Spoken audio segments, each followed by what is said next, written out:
Introduction to the Cyber Kill Chain. The Cyber Kill Chain is a cybersecurity framework developed by Lockheed Martin that outlines the stages of a cyber attack from the attacker's perspective. Understanding these stages helps organizations detect, prevent, and respond to threats effectively. Now, let's talk about the stage 1, which is the reconnaissance. Now, reconnaissance is the initial stage where attackers gather information about their target. This can involve both passive and active techniques to identify potential vulnerabilities. Now, the passive reconnaissance. This involves collecting information without directly interacting with the target.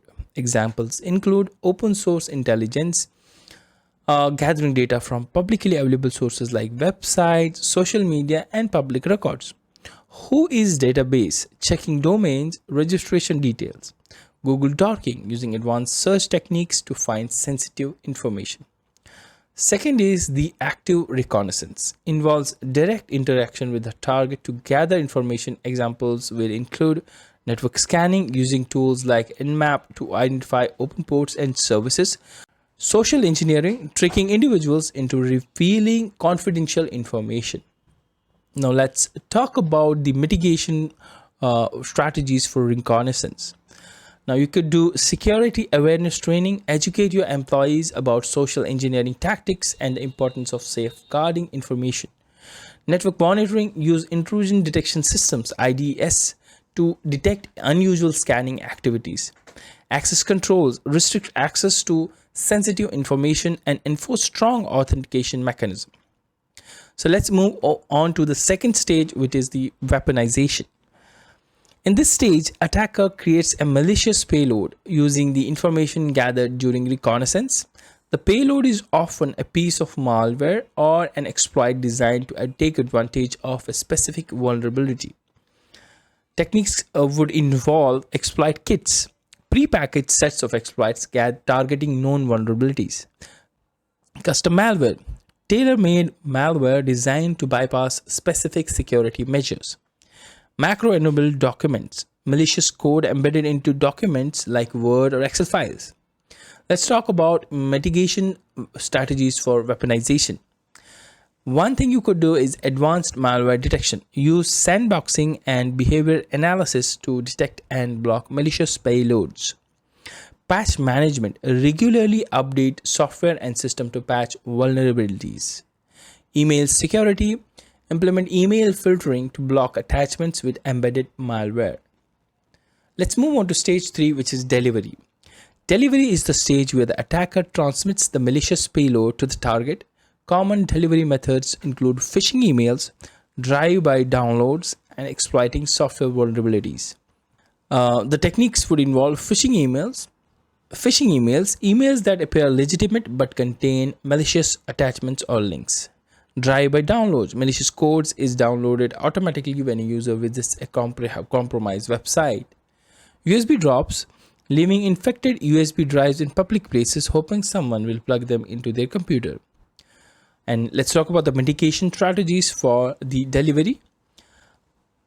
One thing you could do is email filtering. Use anti-phishing tools to block malicious emails. Use web security gateways to prevent access to known malicious websites. User training. Teach employees to recognize and avoid phishing attempts and suspicious downloads. Let's move on to stage 4, which is exploitation. In this stage, the delivered malware exploits a vulnerability to gain access to the target system. This step often involves executing the malicious code to compromise the system. Now, techniques would involve buffer overflows, exploiting software bugs that allow attackers to execute arbitrary code. Zero-day exploits, attacks that target previously unknown vulnerabilities. Privilege escalation, gaining elevated access to the system through exploits. Let's discuss the mitigation strategies for exploitation. Endpoint protection. Use antivirus and anti-exploit software to detect and block exploitation attempts. Regular vulnerability assessments. Conduct penetration testings to identify and fix vulnerabilities. Least privilege principle. Limit users' permission to reduce the impact of successful exploits. Now let's talk about the stage 5, which is the installation. In the installation stage, the attacker installs malicious softwares on the compromised system to maintain persistence and establish control. Techniques would involve rootkits, malicious software designed to hide its presence and maintain access to the system; Trojan horses, malicious programs disguised as legitimate softwares; backdoors, hidden methods for bypassing normal authentication to access the system. Now let's discuss the mitigation strategies for installation. Application whitelisting. Allow only approved applications to run on the system. EDRs, which is endpoint detection and response. Monitor endpoints for unusual behavior and changes. Regular system audits. Check for authorized installation and modifications.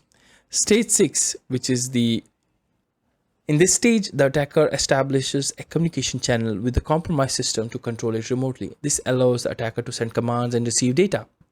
Now, the techniques would include C2 servers, servers controlled by the attacker that communicate with the compromised system; DNS tunneling, using DNS queries to send data to the attacker's server; encrypted channels, using encryption to hide C2 communications. Now, mitigation strategies for command and control would be network monitoring. Use IDS, or intrusion detection and prevention systems, or IPS, to detect and block suspicious outbound traffic. You can use DNS filtering, block access to known malicious domains. There are so many DNS security tools out there in the market. Network segmentation, isolate critical systems to limit the spread of malware.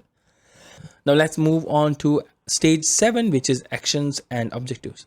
This is the final stage, where the attacker achieves their goal, which can include data theft, system destruction, or financial gain. In this stage, the techniques are data exfiltration, stealing sensitive data from the compromised system; ransomware, encrypting data and demanding a ransom for decryption; and destructive attacks, deleting or corrupting data to disrupt operations. Now, on this stage, we can implement certain mitigation strategies. One of that is data loss prevention, DLP, monitor and protect sensitive data from unauthorized access. Encryption, protect sensitive data with strong encryption both at rest and in transit.